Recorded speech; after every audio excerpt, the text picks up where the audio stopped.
Welcome to the Studio Chat podcast, the podcast designed to be your companion in the journey of self-discovery. I'm Barbara Thompson, your host, and a dedicated therapist. I'm the founder and owner of Self-Care Studio, a private counselling practice. With my clients and courses that I create on this podcast, I'm committed to ensuring that you have the support that you need. I created this podcast as a space for you to feel a sense of connection and a reminder that you're not alone in this thing that we call life, this adventure. This podcast is your weekly reminder to trust yourself, live life authentically, and embrace the path that is uniquely yours. Together, we'll explore ways to break free from people-pleasing, overthinking, allowing you to claim your time and energy to live life on your terms. You'll be joined by myself as I take you through some episodes, or during the year, I'll have some special self-care experts as guests on my podcast. So if you're ready to step into a life that's truly for you, join me on this journey. Let's navigate the twists and turns of life together, and more importantly, live your life for you. So thank you so much for choosing to spend some time with me today. Let the Studio Chat begin. Hey guys, welcome to another episode of the Studio Chat podcast. I wanted to have a bit of a chat with you before we dive into this episode. Today we speak with Melissa, and she is a born healer, and her journey began with experiencing significant trauma in her early life, both physically, emotionally, and over the past 20 years, she's transitioned from being a registered nurse to a trauma-informed functional medicine coach. And she's combined her nursing background with a deep understanding of the interconnectedness of her physical and emotional health and her own healing journey. And now she guides women on a path of self-discovery with true, long-lasting healing. Now, today's episode does come with a trigger warning. And my guest, Melissa, really bravely shares her story. You know, we're just briefly touching on her experiences, and we mention drug and physical and sexual abuse, a traumatic event at her school with a shooting, and a deeply impactful death. So these topics are heavy and may be triggering for some listeners. We discuss these experiences to raise awareness and foster understanding.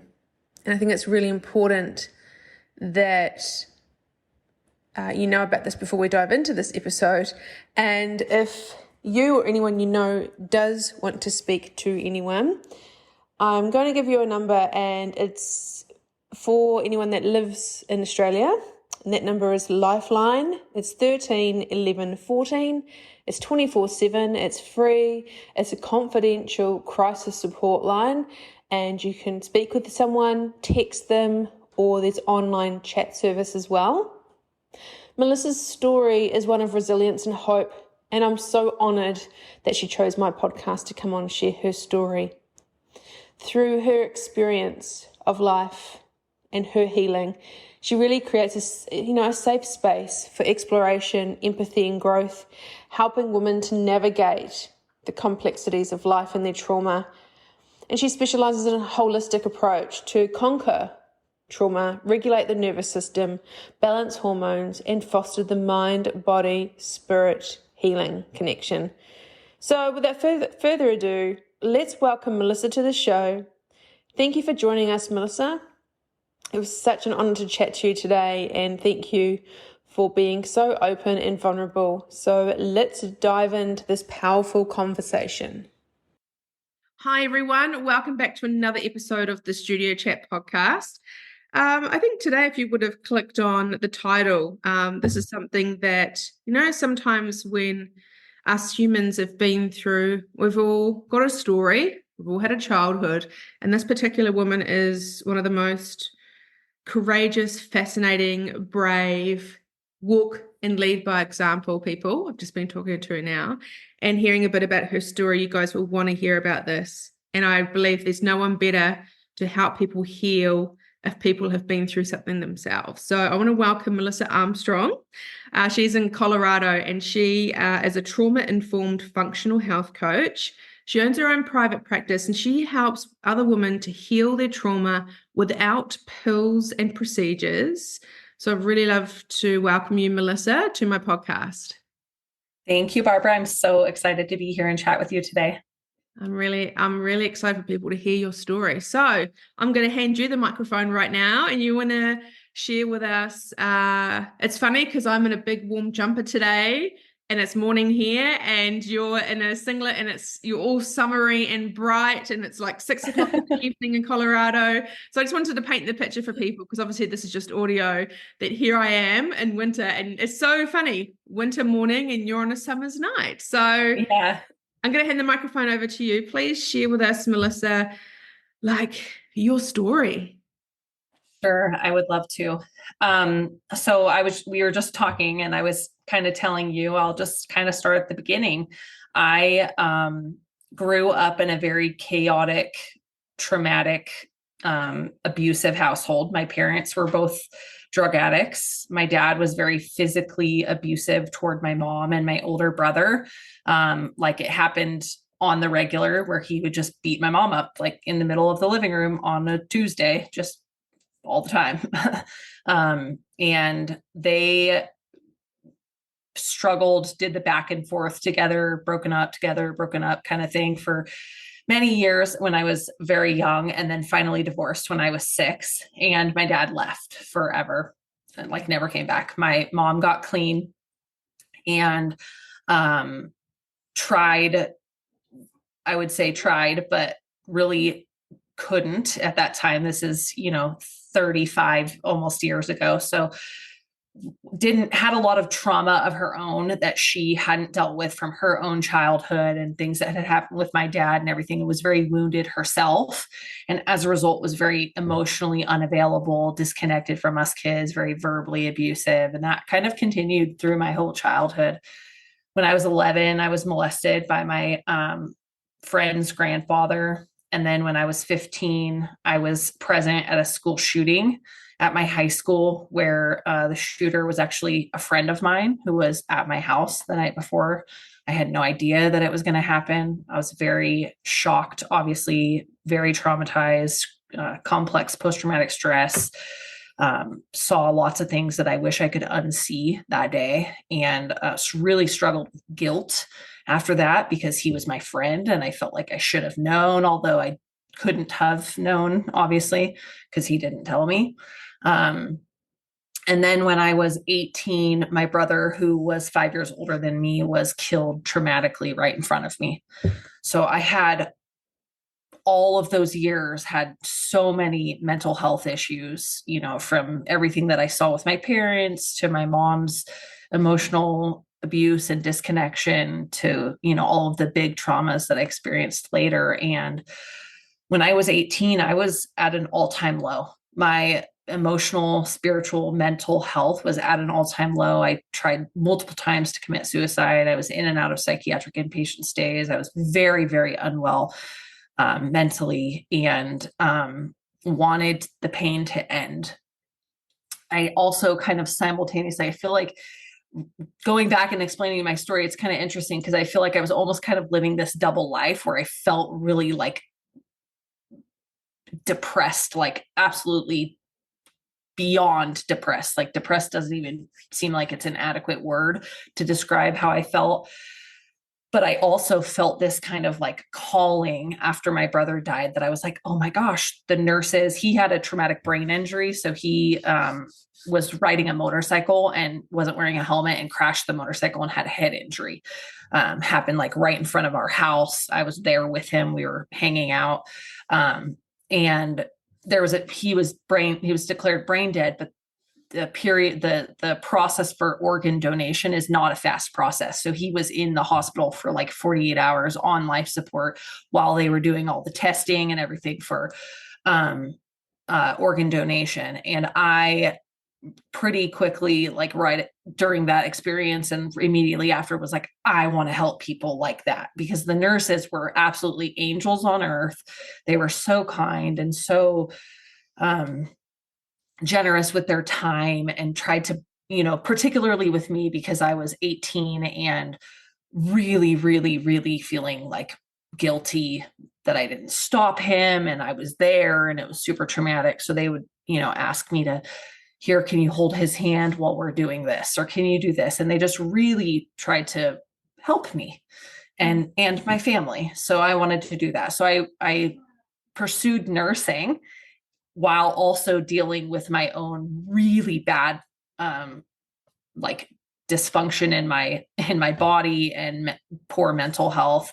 I started to have a lot of physical symptoms, GI symptoms, skin issues, migraines. I wasn't sleeping like at all. I had horrible panic to the point where I would be up for days at a time, like not on drugs, just up because I couldn't sleep, because I couldn't close my eyes. If I closed my eyes, I had flashbacks and nightmares and just panic.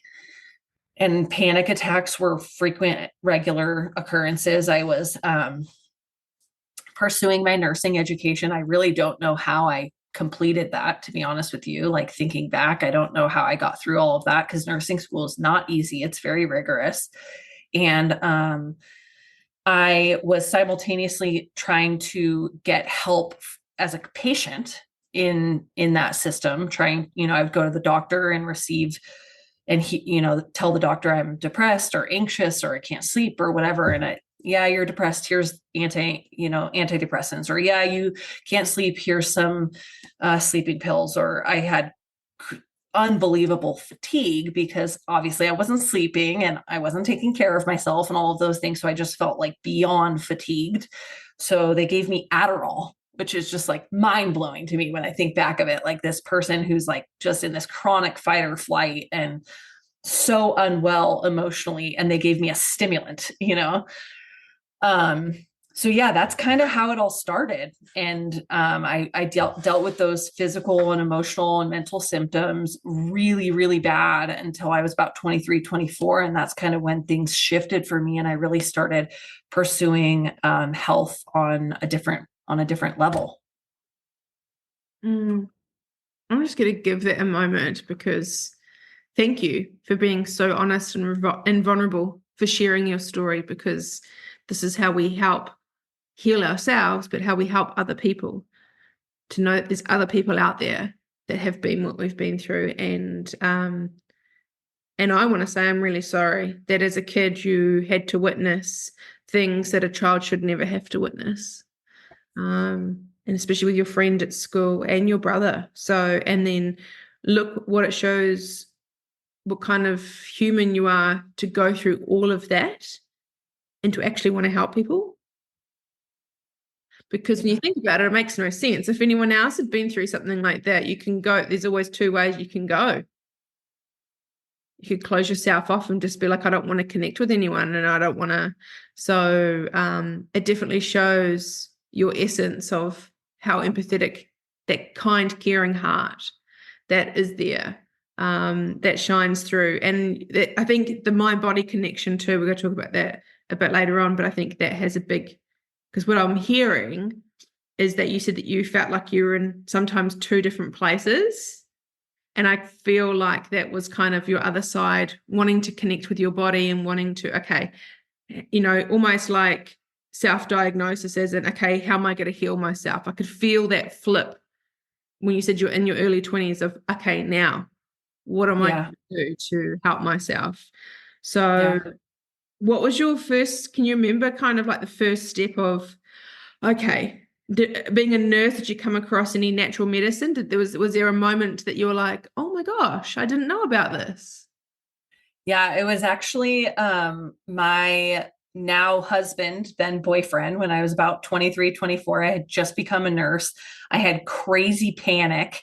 Like I couldn't even really go to work. I don't know how I was functioning in work once I first started. And I was working night shift and flipping back and forth from night shift to day shift. It was my body was wrecked and I had horrible panic attacks. And it was in the midst of a panic attack one time that my now husband, then boyfriend, said very lovingly, but kind of like told me like, listen, like you're acting really crazy. Like you need something to calm yourself down. You're just so like elevated all the time. And he's a construction guy. He's not a medicine guy. So he had no like idea. He was just like, you just seem like you're always like up here and you just need to like bring yourself down a little bit. Like if you could just be a little bit more grounded, I feel like you would feel better. Like, have you ever tried or thought of trying like meditation or something? And he's not like, he didn't know what it was. He didn't have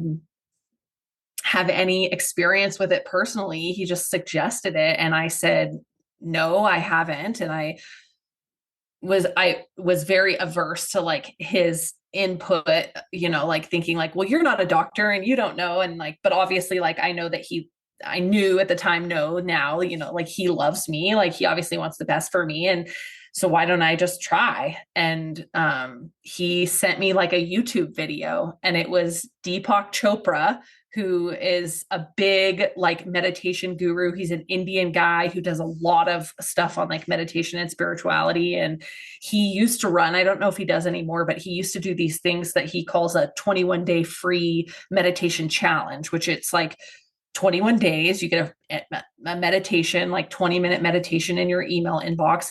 It's all like guided meditation. It's totally free. And it just so happened that he was starting one like either the next day or maybe had started like the day before. It only missed like one day or something. It was like right then it was like one was starting. I was like, well, I might as well like do this, And so I don't know how or why, but I committed to doing that.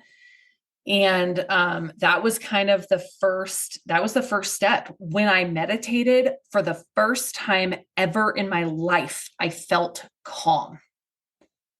And I had no idea that that was even possible. And so when I felt that, I thought, holy crap, what is this? How come this is working? Why is the doctor not telling me about this? And then I just started consuming as much of that kind of content as I could. I started researching like, what is meditation? What are different types of meditation? Who is Deepak Chopra? Like, what are all these, neuroplasticity? What is trauma, and how has what I've been through been affecting my mental health and my physical health? And back then, I mean, this is like 20 years ago, almost 20 years ago, 17, 18 years ago. So it was like not as kind of catchy as it is now. Trauma is kind of a catchy term now, but it was definitely a lot more difficult to find information. But yeah, I just started consuming a bunch of that information and then really started focusing on that and learning about like nervous system regulation. And it kind of all evolved from there. And it took, and I learned about like therapy and EMDR. Obviously I knew about therapy, but like I learned about EMDR and did EMDR and started actively pursuing healing. And yeah. What did that look like? Actively pursuing healing. I think some people may not know what EDM are. Like, can you just share a little bit about that too? Because I think people will be like, I've heard that term, but I don't know what it is. So EMDR is eye movement desensitization and reprocessing.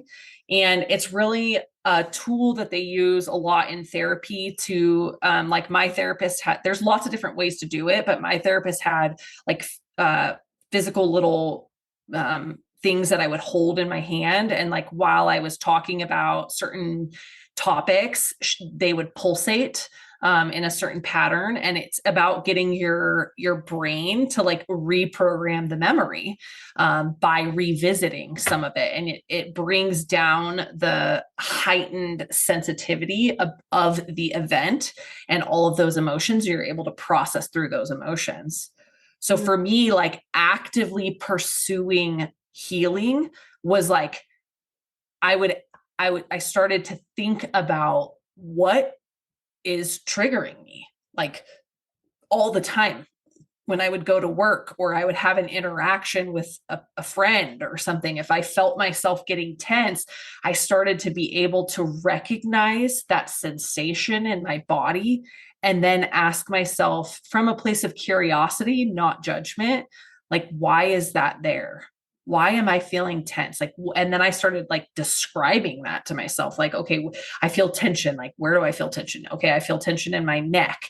Okay. Can I relax that? And then it's like, okay, I can relax that. Like, why do I feel this tension? What is like, and then I would think back like, oh, they said something about this, which made me think about this, which made me remember something from my childhood, which makes me feel, or, they said something that made me feel like they thought I was stupid.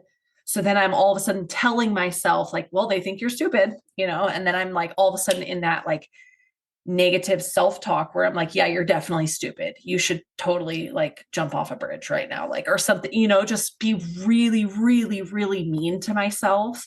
And then I'd be like, okay, that's totally not true. Like, and once you recognize those thoughts, I feel like that's where you have the agency to change them. So I started like really paying attention to how I was feeling, what I was saying to myself. I started journaling. I started actively pursuing EMDR. I started meditating every day. I started paying attention to the food that I was putting into my body and paying attention to how that food was making me feel. And I mean, and this is over like multiple years, this isn't like one day I was like, now things are better, like it was over multiple years. I just learned it was literally baby steps. It was one baby step at a time. Yeah.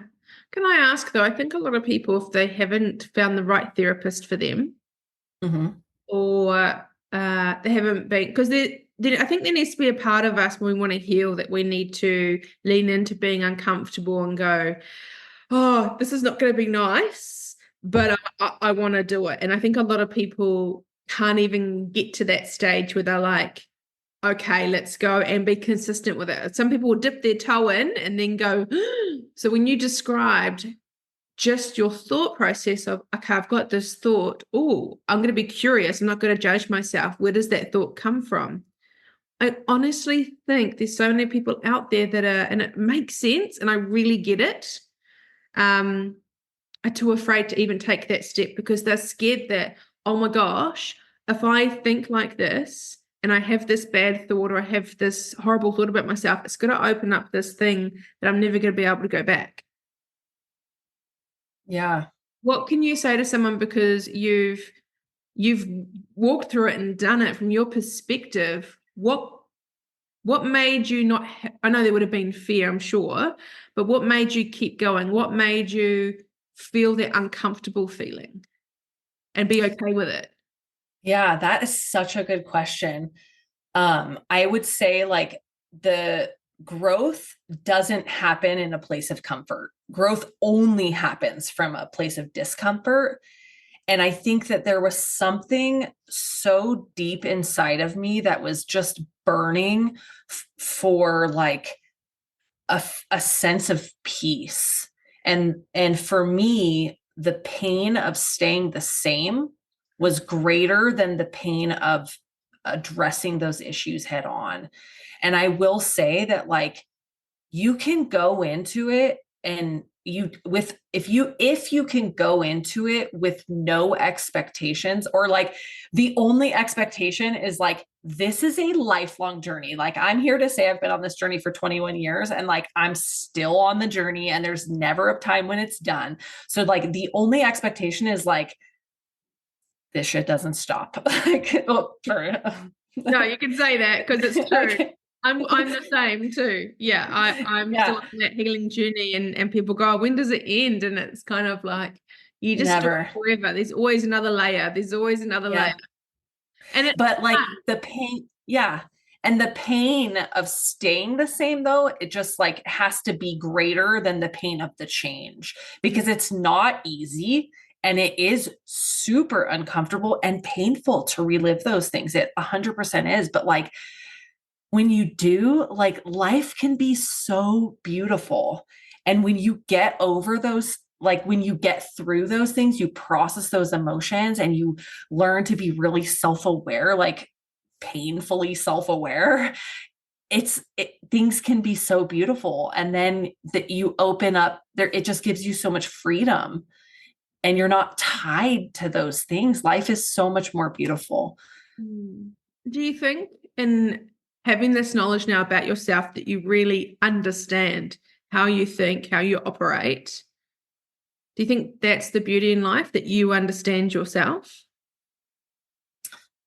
definitely is some of the beauty in life. I think I can, I understand myself on such a deeper level than I ever have before.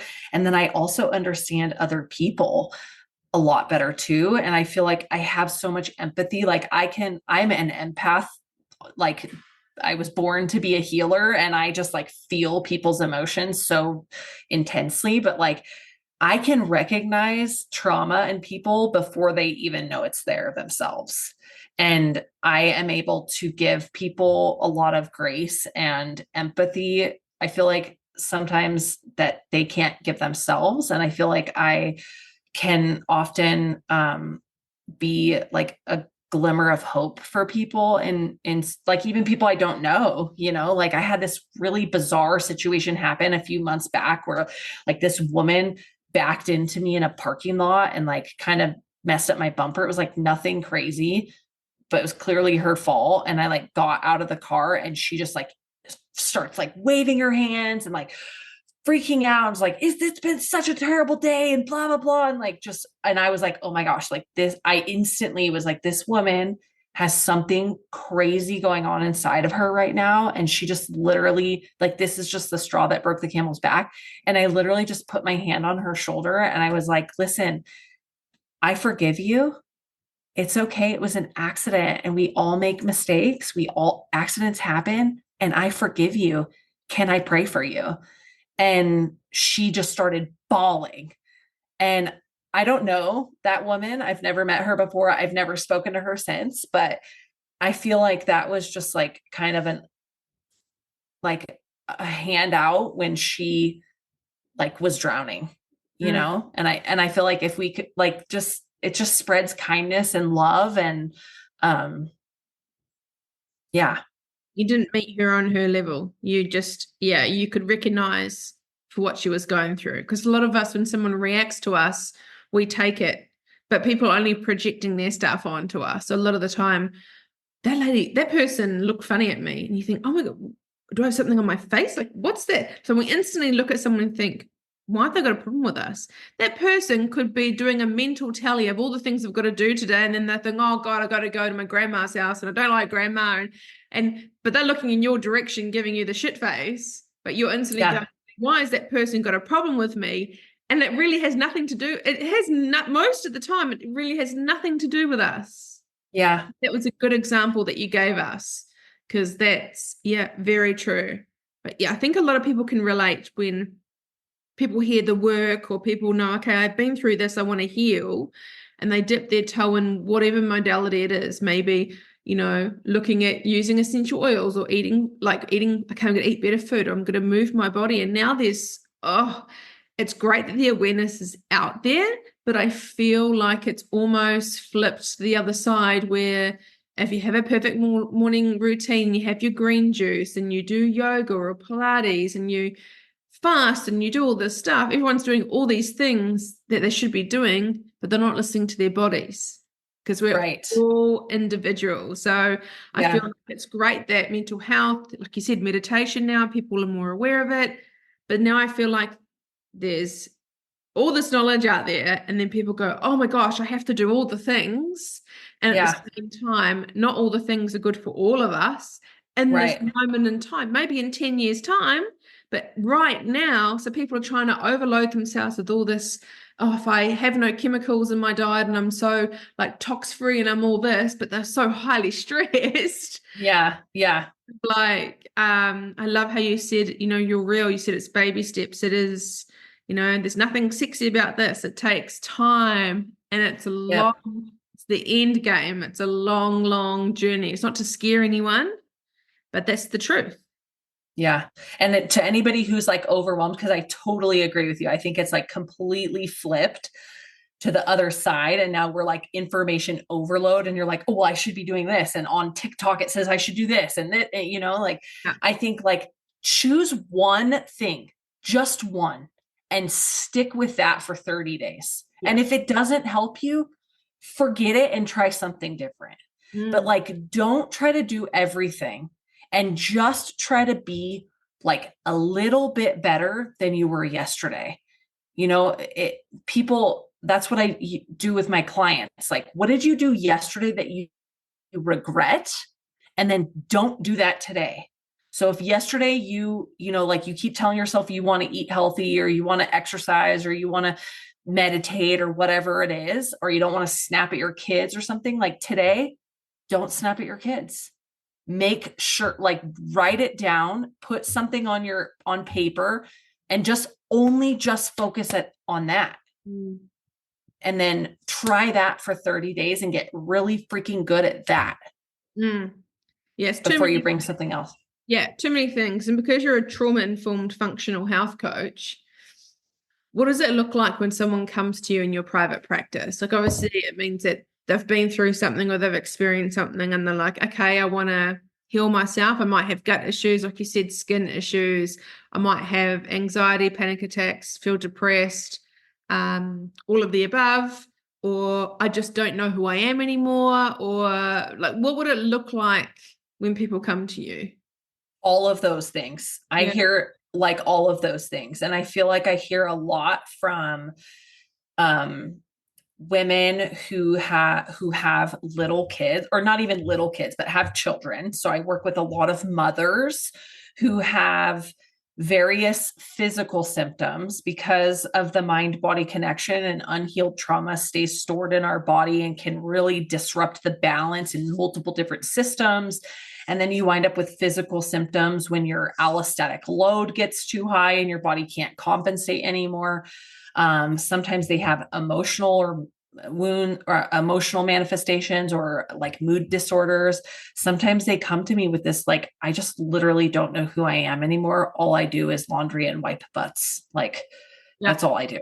And that's so real and raw. And I've had people come and say, like, I have this perfect life. I have this great husband. I have beautiful kids. I stay at home with the kids. And like, I am so unhappy.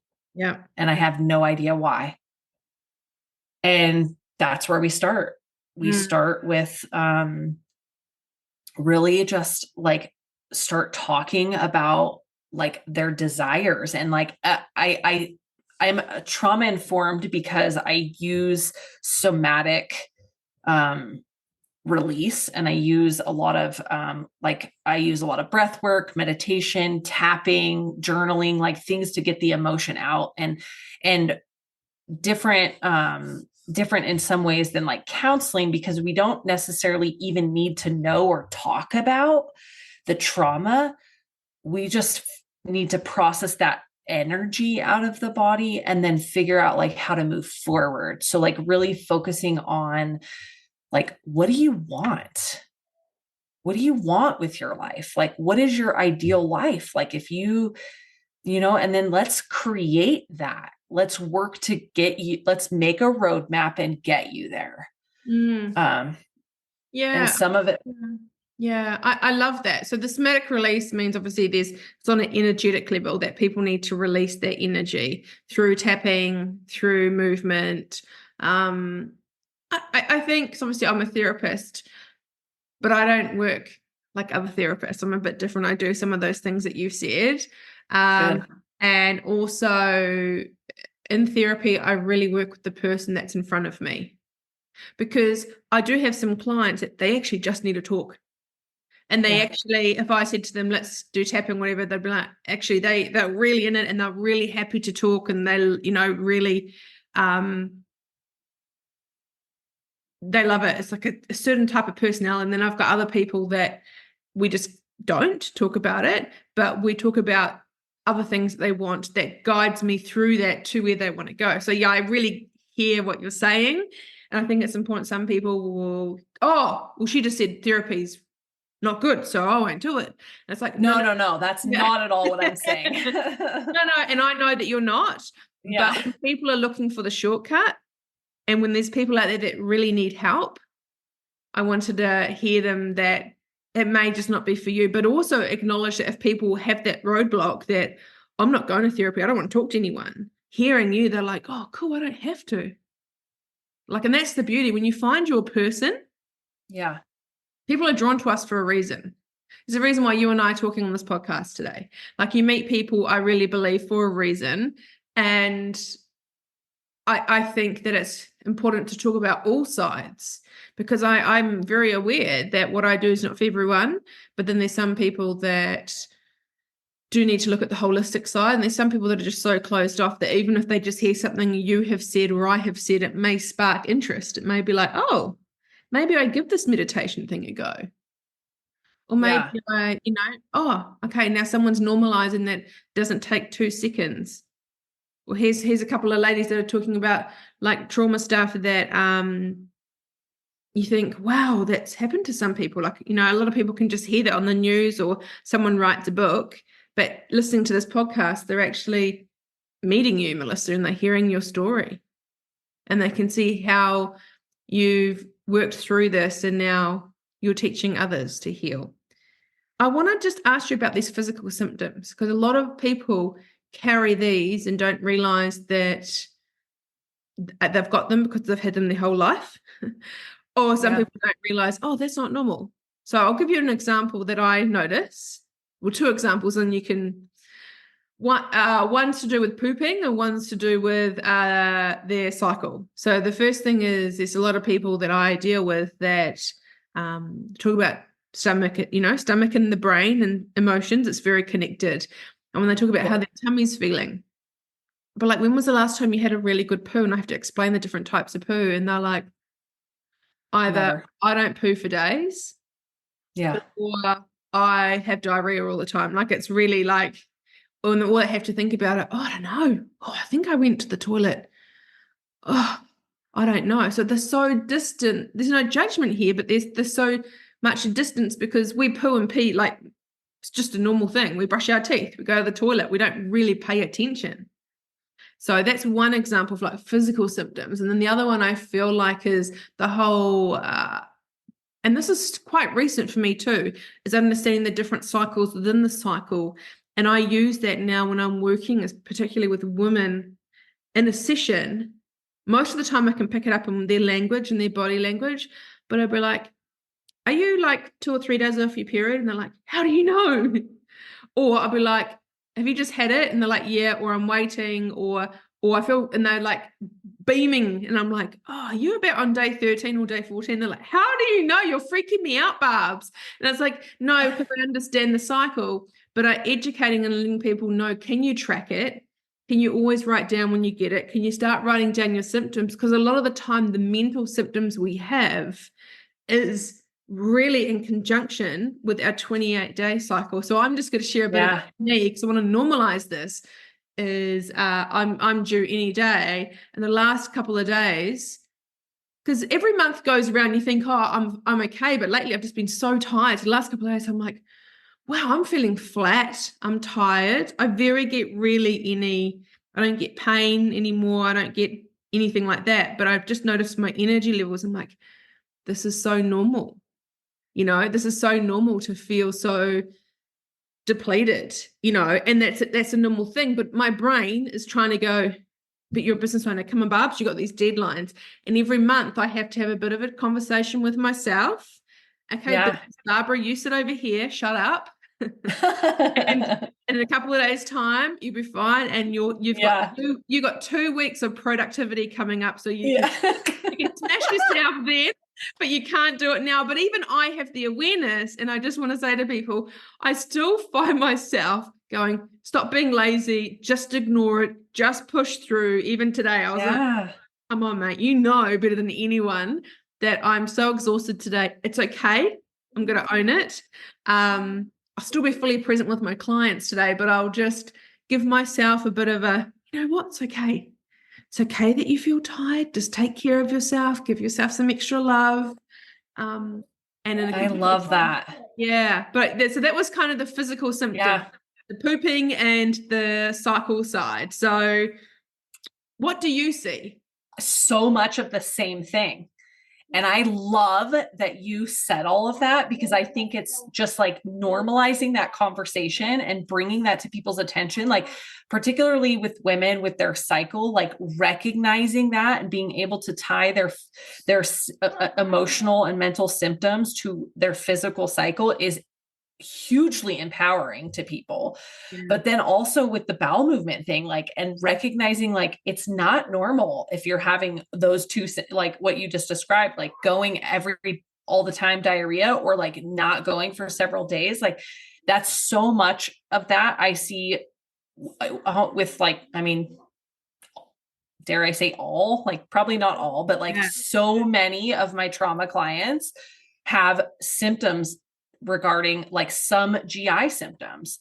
And that's because our gut is so important in our overall health. It controls like over almost 90% of our immune system, all of our neurotransmitters that help manage our mood.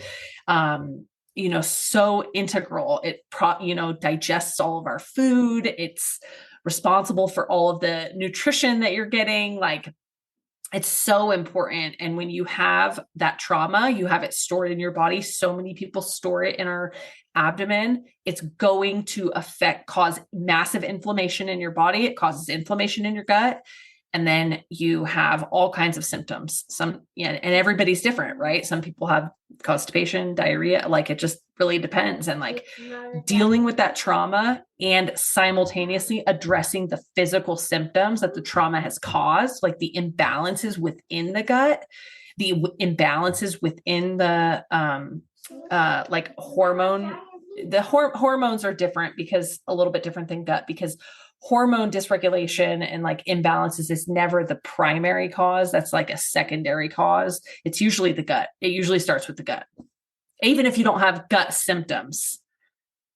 Oh, I think most of us, you think about it when we say, I feel funny in the tummy. So it can mean, again, this was only recent that I've discovered that funny in the tummy. But when you meet someone and you get butterflies, it's like that's your body warning you that that's not good. So I wish someone told me that. I don't know. I probably wouldn't have listened to them anyway. But that was the recent thing that when you get butterflies in your tummy, it actually is not a Disney moment. It's actually something not good. But how many times do you say, oh, I felt something in my gut, or I had a gut feeling? And then if you think about it, if someone's constipated or backed up, what are you doing? You're holding on to your stuff. So your poo's like, oh, too. Like I can't let go because you're holding on to me. Like literally you're holding on to, I don't mean this in it, but you're holding on to shit. You're holding on to trauma, and you think you're literally and figuratively. Yeah. And then you're full of shit. And when you're full of shit, you don't feel good, do you? And it's so important. And even I say to people, how many wipes do you do? And they look at me like, okay, this is gross. I've come to you for therapy and you're talking to me about periods and poo. I'm like, yep. And I'm like, just how many, if you go to the toilet, do you wipe 2 or 3 times and you're done? And they're like, how often do you do a ghost poo? And they're like, hardly ever. And I'm like, if you do a ghost poo or you wipe 2 or 3 times, your gut's good. But if you have to wipe and wipe and wipe, and I'm like, do you like look at your poo, and do you look at, and they're like, Barbara, I'm not having this conversation with you. I'm like, but we need to look. We need to know our bodies. We need to look. Oh, okay. That could be purple for all you know. If you don't actually wipe and look, how do you know the consistency? And I know it's gross. I'm going to try this one. But if you get to know yourself, what's coming out is giving you a bit of a what would I say? Like a tally, like when you get your receipt when you go to the shops, your poop is your receipt. Here's all the contents. Yeah, because that's how we detox. And that's giving you, and like all symptoms, I believe that all symptoms in the body are information from the body about how it's balancing. Because I believe that we're inherently designed to heal. So if you're having symptoms, like think about it when you cut your hand, like you never think about healing your hand if you cut it, or like your arm or something, like you don't think about it. It just heals. The rest of your body is no different, but sometimes you're like have so much inflammation and imbalance within the body that it's disrupting all the systems that are in place. It's actually a really good point. When you think about people, you stubbed your toe on the furniture, or you've walked, the other day I walked, like, I don't know about you, but sometimes you just have days where like I literally like will walk into the side of and it's always in those days when you're a bit short with yourself and doing something. Like my jumper gets caught on the door handle, or like I walk into something and it's like, ow, okay, that hurts. So you bang your head. But you are right. If you get a cut, it heals. If you get a bruise, it heals. Mm-hmm. So and that's such a good way of people to look at it. So our body can heal. And rather than giving us stuff to mask it, to give us the power within ourselves to be like, hang on, I know myself better than anyone. Let me just see where I'm at first. What's happening? What skin issues? How are my thoughts? What does my tongue look like? What do my eyes look like? Just some natural stuff. Yeah. And there's so many like natural, easy things that you can do to like help restore balance in all of those systems, depending on what they are. Like if you're constipated, like try some magnesium. Like you don't need to go to the store and get Miralax or Colace or something. Like, I don't know what they have, what they have across the pond with you, but like, that's what we have here. Like Miralax, if you're constipated and you go to the doctor, they're like, oh, take some Miralax. It's like full of chemicals and all of that. Like, why not just take like plain magnesium? Just like plain magnesium. It's a natural element. It's responsible for so many natural processes in the body. It's just magnesium, and it's going to help you poop, and it's going to help you sleep, and it's going to help you with stress. Yeah, I have heard somewhere too. I think I might have read it on a packet or a box once that if you put too much Epsom salts in your bath, it can give you the shits. And I was like, actually, that might be pretty good. Just have an Epsom salt bath, but just put heaps. Epsom salt is magnesium. Yeah, and then it will give you the poops as well. Yeah. See, and sometimes I find pooping is, oh my God, we're talking about poops. Let's just roll with it. Okay, but I feel like it's like sleep. Can anyone, like, you think about it, you're a mum, so I'm not a mum, but I can really understand that I'm someone that I need a lot of sleep. And how many times in our lives do we say, oh my God, I'm so tired, I've had no sleep this week and my sleep's been shit and blah, blah, blah. But if you were to stop and think, it was only last night that you only got 3 hours, but actually all the other times before you might have got 6, 7, 5, 8, 7, 4, 5. So when you do the total through the week, you're pretty good, you're right. But we focus on this narrative of, I'm so stressed out, oh my God, I'm just not getting any sleep, and I'm not getting any sleep, I'm not getting any sleep. So then there's going to be nights, I can guarantee, further down the track, you're going to be lying awake, I'm not getting any sleep, because you've just told yourself, I'm not getting any sleep. Yes. And it's the same with pooping. Yes. You can go, oh no, I haven't done it. But if you were to like do a little journal, or I don't know, a little tally, like just date it and put a little poo emoji every time you do it, you can be like, I haven't hang on. I'll go, oh my God, I have. Because we're so on autopilot. So all the words that come out of our mouth are so conditioned and are so automatic that if we don't stop and just be aware and take a moment to, okay, I'm just going to write down what time I get up every morning and what time I get to sleep. And I'm just going to do that for a week and just be aware, okay, well, I'm going to call myself out. Because we have that, we always go, oh my God, I'm so stressed, I'm so tired. Hang on, am I? Or is that just something I've been saying for 20 years because that's how I know how to start a conversation when I feel uncomfortable at school pickup? Yeah, that I totally agree. And our thoughts are so, and like what we speak out into the world is so important. And I think being aware of that is a huge thing. But so many people go day to day and they don't want to like take the time to write down when they're waking up and when they're going to sleep every night, because like it's work.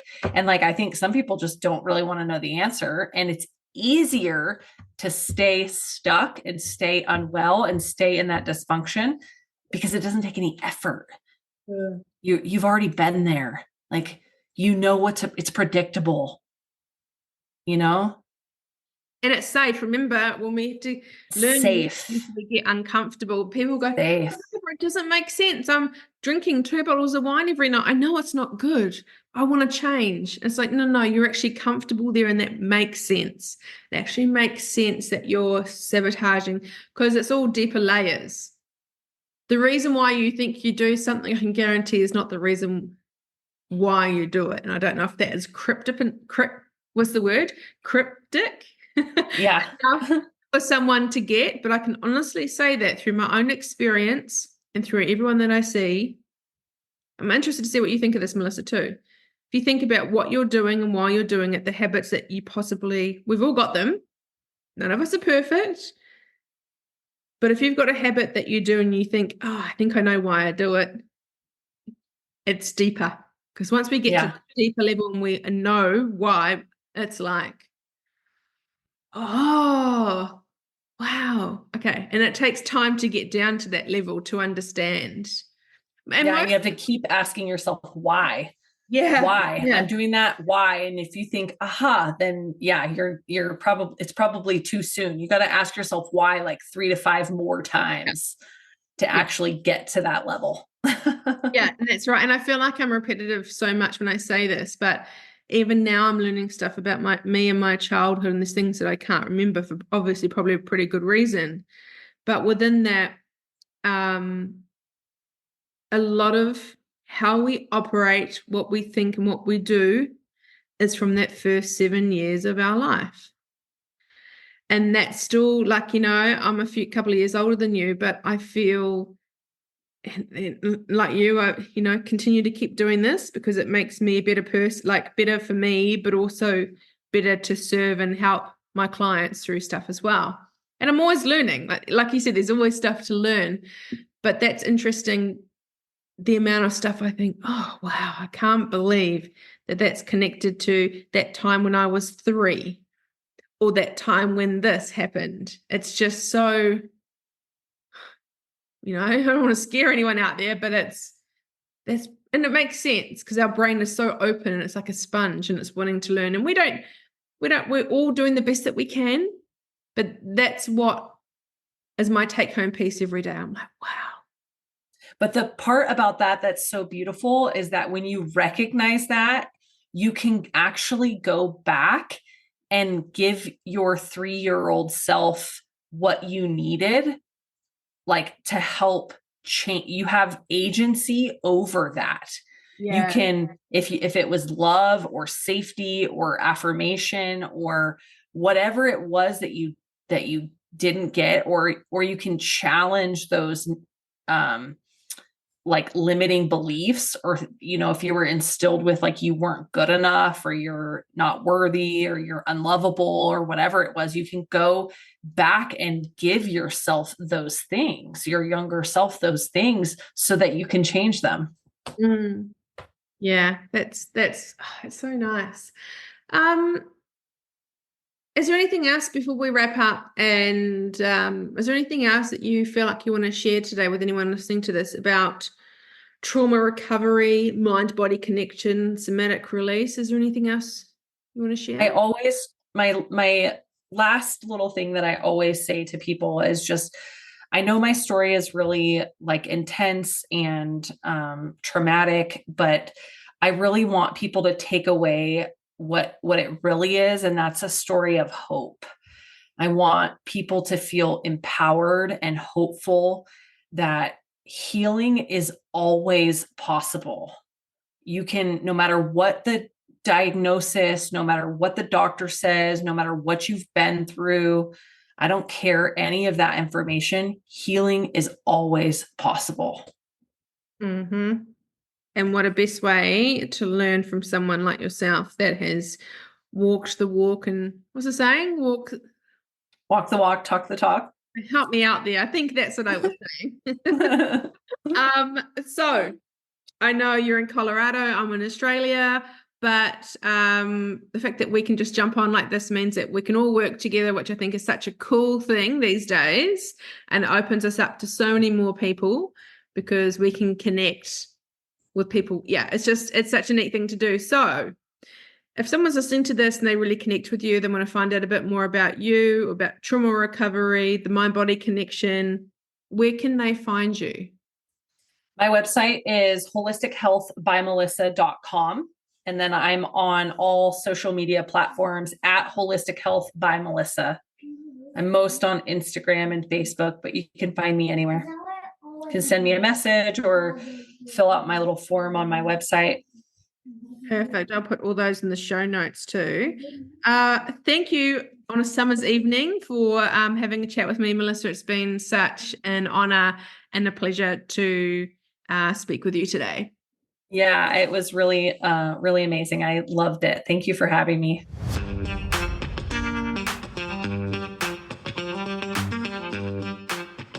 Thank you so much for tuning into today's episode. I hope this conversation has added value to your self-care journey and inspired positive changes in your life. If you enjoyed this episode, consider sharing it with a friend who might benefit from this episode. Don't forget to subscribe on Spotify or on your favourite podcast platform to stay up to date on future episodes. Your support means the world to me. I genuinely love hearing from you, so please take a moment to leave a review. Let me know which part of today's episode resonated with you the most. Your feedback guides the direction of this podcast, and I really appreciate each and every single one of you for being a part of this community. To fall in love with yourself is the first secret to happiness. To find out a bit more about the Studio Chat podcast, head over to my Instagram page, Studio Chat Podcast, or if you want to find out a bit more about my counselling private practice, head over to Instagram on self_care_studio. Or head over to my website, selfcarebybarbarathompson.com.au. I'm really looking forward to seeing you on the next episode. Until next time, take care of yourselves and keep embracing the journey of self-discovery.